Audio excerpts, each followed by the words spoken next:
नमस्कार दोस्तों, पुनः आपका हमारे आध्यात्मिक चैनल योग श्रीवास्तव में बहुत बहुत स्वागत है।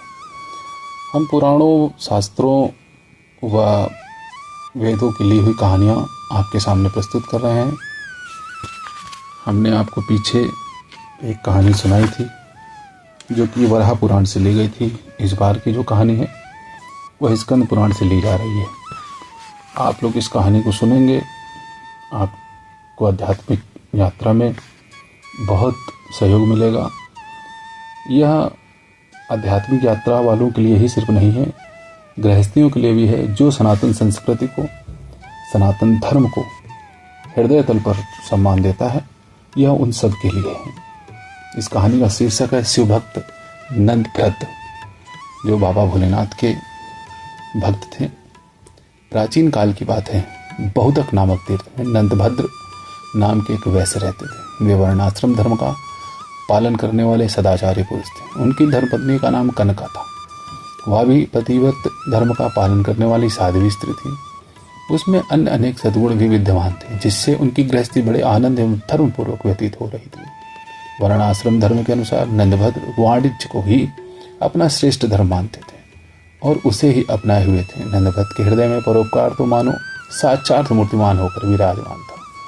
वे भगवान की पूजा की भावना से अपना समस्त व्यवसाय करते थे और दूसरों की आवश्यकता का ध्यान रखते हुए थोड़ा लाभ लेकर वस्तुओं की बिक्री करते थे। ग्राहकों के साथ किसी प्रकार का भेदभाव न रखते हुए वस्तुओं के क्रय विक्रय में वे पूर्ण रूप से समता का बर्ताव करते थे। उनके यहाँ ग्राहकों को अच्छा माल दिखाकर कभी भी घटिया माल नहीं दिया जाता था। वे घृत वर्जित वस्तु मदिरा का व्यापार कभी नहीं करते थे।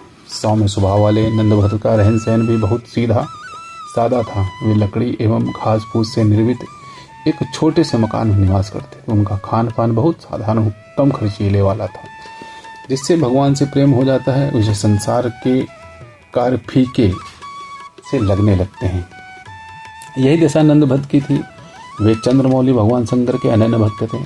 बहुतक में एक बहुत सुंदर शिवलिंग स्थापित था, जो कपिलेश्वर महादेव के नाम से प्रसिद्ध था। नंदभद्र तीनों समय बड़े प्रेम से कपिलेश्वर शिवलिंग की पूजा किया करते थे। वे सभी के हित साधन में सदैव संलग्न रहते एवं मन, वाणी और क्रिया द्वारा परोपकार धर्म का पालन करते थे। किसी के साथ न उनका द्वेष था, न राग। वे न किसी से अनुरोध करते थे, न विरोध। वे निंदा स्तुति में सदा ही सम तथा जो कुछ मिल जाता उसी में संतुष्ट रहते। नंदभद्र का जीवन सन्यासों जैसा ही था। वे गृहस्थाश्रम को सन्यासाश्रम से कम ना मानते थे। वे कहा करते थे कि जो विषयों को बाहर से त्याग करके मन के द्वारा उसे ग्रहण करता रहता है, वह इलोक परलोक दोनों ओर से भ्रष्ट होकर फटे हुए बादल की भांति नष्ट हो जाता है। सन्यास का सारभूत तत्व है विषयों का त्याग। सभी को उसका पालन करना चाहिए। गृहस्थ में रहकर यथाशक्ति देवता, पितर, अतिथि, ब्राह्मण, पशु पक्षी, कीट पतंग आदि समस्त भूतों के लिए सदा अन्न देना चाहिए। इनसे बचा हुआ अन्न ही स्वयं भोजन करना चाहिए। नंदभद्र का सदाचार संपन्न सुखमय जीवन सभी के लिए स्पृहणीय था। सज्जन लोग सदैव संतों के जीवन से लाभ उठाते हैं, उन्हें देख देख कर प्रसन्न होते हैं तथा उनका अनुसरण कर अपने जीवन को सदाचारमय बनाते हैं। दूसरी ओर से दुष्टजन किसी संत को देख कर जलते हैं। ऐसा ही एक व्यक्ति नंदभद्र के पड़ोस में रहता था। उसका नाम था सत्यव्रत। नाम तो उसका सत्यव्रत था, परंतु वह बड़ा ही नास्तिक एवं दुराचारी धर्मपरायण। नंदभद्र को सुखी देखकर वह जला करता था। बारंबार नंदभद्र पर मिथ्या दोषारोपण करना और सदा उनके दोषी ढूंढते रहना मानो उसका स्वभाव ही बन गया था। उसके जीवन की सबसे बड़ी चाह यही थी कि किसी प्रकार कोई नंदभद्र का दोष दिख जाए तो उसे धर्म से गिरा दूं। प्रारब्ध की भूख से कौन छूट पाता है? देवता या मनुष्य कोई भी क्यों न हो, प्रारब्ध का विधान तो सभी को स्वीकार करना ही पड़ता है। अचानक नंदभद्र का इकलौता पुत्र चल बसा। महामती नंदभद्र ने विधि का विधान मानकर शोक नहीं किया। थोड़े ही दिनों के पश्चात सहसा उनकी पतिव्रता पत्नी कनका भी चल बसी। लंबे अवसर की प्रतीक्षा के पश्चात नंदभद्र पर विपत्ति आई। देखकर उनके पड़ोसी सत्यव्रत को बड़ी प्रसन्नता हुई। उसने सोचा कि अब मैं नंदभद्र को धर्मभ्रष्ट कर ही दूंगा। वह दौड़कर उनके पास पहुंचा और बनावटी दुख प्रकट करते हुए बोला, हाँ नंदभद्र, बहुत बुरा हुआ। तुम्हारे जैसे धर्मात्मा को भी कैसा दुख उठाना पड़ रहा है। इससे यही समझ में आता है कि यह धर्म कर्म शब्द कोसला है। मेरे मन में तो कई बार तुम्हें चेतावनी देने की बात आई थी कि दिन में 3 बार पूजा करना, स्तुति प्रार्थना करना सब व्यर्थ है, परंतु संकोचवश मैं चुप रहा। आज कहे बिना नहीं रह गया, अतः कह रहा हूँ। उसने पुनः कहा, भैया नंदभद्र, धर्म के नाम पर क्यों इतना कष्ट उठाते हो? मिथ्यावाद अच्छा नहीं होता। जब से तुम इस पत्थर पूजन में लगे हो से तुम्हें कोई अच्छा फल मिला हो ऐसा मैंने नहीं देखा। तुम्हारा इकलौता पुत्र और साध्वी पत्नी दोनों संसार से चल बसे। यदि भगवान होते तो क्या तुम्हें ऐसा फल देते हैं? भैया भगवान तो स्वार्थी लोगों को कल्पना मात्र है। क्या पापियों पर दुख नहीं आते? क्या उनके पुत्र स्त्री आदि की मृत्यु नहीं होती है? जब किसी सज्जन पुरुष पर दुख आता है तब सभी लोग सहानुभूति प्रकट करते हैं, परंतु विपत्ति काल में दुराचारी के लिए प्रति सहानुभूति प्रकट करने वाले कोई नहीं होता। अतः धर्म पालन करने वाला ही श्रेष्ठ है। सत्यव्रत तो अपने हट पर था, उसे यह बातें कैसे अच्छी लग सकती थी? नंदभद्र ने पुनः कहा, महाशय, अंधा व्यक्ति सूर्य के स्वरूप को नहीं जानता, परंतु उसके न जानने से क्या सूर्य का अस्तित्व समाप्त हो जाता है? जिस प्रकार राजा के बिना प्रजा नहीं रह सकती, उसी प्रकार ईश्वर के बिना संसार का संचालन नहीं हो सकता। यह आप सत्य समझ लें। जिस शिवलिंग को आप पत्थर कहते हैं, स्वयं भगवान श्री राम ने समुद्र तट पर उसकी स्थापना की। सत्यव्रत का पुनः वही प्रश्न था, देवता हैं तो दिखाई क्यों नहीं देते? नंदभद्र ने कहा, क्या देवता लोग आपके पास आकर याचना करें कि हमें आप मानिए? नंदभद्र सत्यव्रत से अधिक विवाद नहीं करना चाहते थे, अतः वे स्थान को छोड़कर चले गए।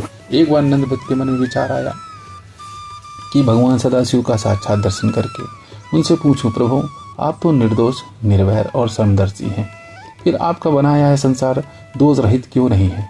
इसमें इतने दुख, सुख, जन्म मरण आदि क्लेश और वैमनस्य क्यों भरे हुए हैं? यह सोचकर वे शिव मंदिर में आए, कपिलेश्वर लिंग की पूजा की, फिर प्रणाम करके भगवान चंद्रमौली के आगमन की प्रतीक्षा में खड़े हो गए। उन्होंने मन में यह निश्चय किया कि जब तक भोलेनाथ दर्शन नहीं देंगे तब तक मैं ऐसे ही खड़ा रहूंगा। लगातार 3 दिन और 3 रात नंदभद्र वैसे ही खड़े रहे। चौथे दिन एक 7 वर्ष का बालक उस शिव मंदिर में आया। गलित कुष्ठ का रोगी होने के कारण वह पीड़ा से कराह रहा था। उसने बड़े विस्मय के साथ नंदभद्र से पूछा, आप इतने सुंदर एवं स्वस्थ दिखाई दे रहे हैं, फिर भी आपके चेहरे पर क्लेश के चिन्ह क्यों हैं? नंदभद्र ने अपने मन का संकल्प उस बालक से कह सुनाया। सब कुछ सुनकर उस बालक ने कहा, अप्रियो का संयोग एवं प्रिय का वियोग ये मानसिक कष्ट के कारण है, तथा रोग एवं परिश्रम शारीरिक कष्ट के मानसिक कष्ट से शारीरिक और शारीरिक कष्ट से मानसिक कष्ट होता है। औषध एवं चारों से शारीरिक कष्ट दूर होते हैं एवं ज्ञान से मानसिक कष्ट। मन के दुख की जड़ राग है। इस राग से ही प्राणी सांसारिक प्राणी पदार्थों में आसक्त होकर दुख पाता है। दुख सुख एवं आयास का मूल राग ही है। रोग राग के वशीभूत होकर मनुष्य भोग की इच्छा करता है। भोग तृष्णा एवं लोभ का जन्मदाता है। तृष्णा आदि और अंत नहीं है, यह सदैव त्याज्य है। इतना सुनने पर भी नंदभद्र की जिज्ञासा का पूर्ण रूप से शमन नहीं हुआ। उन्होंने पूछा, बालक, पापी मनुष्य धन धान संपन्न क्यों देखे जाते हैं? बालक ने कहा, महाभाग, संसार में 4 प्रकार के मनुष्य होते हैं। पहले प्रकार का मनुष्य वह है जिसके लिए इस लोक में सुख भोग सुलभ है, परंतु परलोक में नहीं, क्योंकि उसका पुनर्जन्म किया हुआ पुण्य शेष है, उसे वह भोगता है और नूतन पुण्य का उपार्जन नहीं करता। उस मंदबुद्धि एवं भाग्यहीन मानव को प्राप्त हुआ सुख भोग केवल इसी लोक के लिए बताया गया है। दूसरा वह जिसके लिए परलोक में सुख का भोग सुलभ है, परंतु इस लोक में नहीं, क्योंकि उसका पूर्व जन्मोपार्जित है पुण्य नहीं है। यह जानकर वह तपस्या करके नूतन पुण्य का उपार्जन करता है। उस बुद्धिमान को परलोक में सदा ही सुख का भोग प्राप्त होता है। तीसरा वह है जिसके लिए इहलोक और परलोक में भी सुख भोग प्राप्त होता है, क्योंकि उसका पहले का किया हुआ पुण्य भी विद्वान है और तपस्या से नूतन पुण्य का भी उपार्जन हो रहा है। ऐसा बुद्धिमान कोई विरला ही होता है। चौथा वह है जिसके लिए न तो इहलोक में सुख है और न परलोक में है, क्योंकि उसका पहले का पुण्य तो है नहीं और इस लोक में भी वह पुण्य का उपार्जन नहीं करता है। ऐसे मनुष्य को इहलोक और परलोक दोनों में ही सुख नहीं मिलता। ऐसे नराधम को धिक्कार है। महात्मा, इस प्रकार कर्म एवं भोग के रहस्य को जानकर अब आपको भगवान सदाशिव के भजन एवं वर्ण धर्म के पालन में निष्काम भाव से लग जाना चाहिए। इससे आप दूसरे जन्म के बंधन में नहीं पड़ेंगे। एक बालक के मुख से ऐसी रहस्यमयपूर्ण बातें सुनकर नंदभद्र आश्चर्यचकित हो गए। वे उससे पूछने लगे, बालक, आप कौन हैं और यहाँ कैसे पधारे? आपने तो मेरे सब संदेहों को नष्ट कर दिया। बालक ने बताया, पूर्व जन्म में बड़ा दंभी एवं पाखंडी था। मुझ पे और भी बहुत से दुर्गुण थे, जिसके फलस्वरूप मैं वर्षों से नीच योनि में भटक रहा हूँ। भगवान व्यासदेव कृपा पूर्वक मुझे प्रत्येक योनि में सचेत कर देते हैं। उन्होंने ही मुझे आपके पास भेजा है। अब मैं 7 दिन के बाद इसी तीर्थ में प्राण त्याग दूंगा और पुण्य फल को प्राप्त करूंगा। कृपया मृत्यु के बाद आप मेरा अंतिम संस्कार कर दीजिएगा। सूर्य मंत्र का जप करते हुए 7वें दिन उस बालक ने अपने प्राण त्याग दिए। इंद्रभद्र ने विधि पूर्वक उसका अंतिम संस्कार किया और शेष जीवन उन्होंने भगवान शिव एवं सूर्य की उपासना में लगा दिया तथा अंत में भगवान शंकर का शारूप्य प्राप्त किया। यह कथा स्कंद पुराण से ली गई है। यह कथा समाप्त होती है और इस कथा से आपको बस यही सीखने को मिलता है कि आप इहलोक और परलोक दोनों की व्यवस्थाओं के प्रति सचेत रहें, धर्म का आचरण अपनाएं, धर्मानुकूल कार्य करें, अनुशासनात्मक जीवन जिए। शिव भक्त नंदभद्र की कथा अब समाप्त होती है। यह कथा स्कंद पुराण से ली गई है। बोलिए बाबा भोलेनाथ की जय हो। कर्पूर गौरम करुणावतारम संसार सारम भुजगेंद्रहारम सदा वसंतम हृदयारविंदे भवम भवानी सहितम नमामि। पुनः आपके पास एक और कहानी लेकर के हम प्रस्तुत होंगे। नमस्कार, धन्यवाद।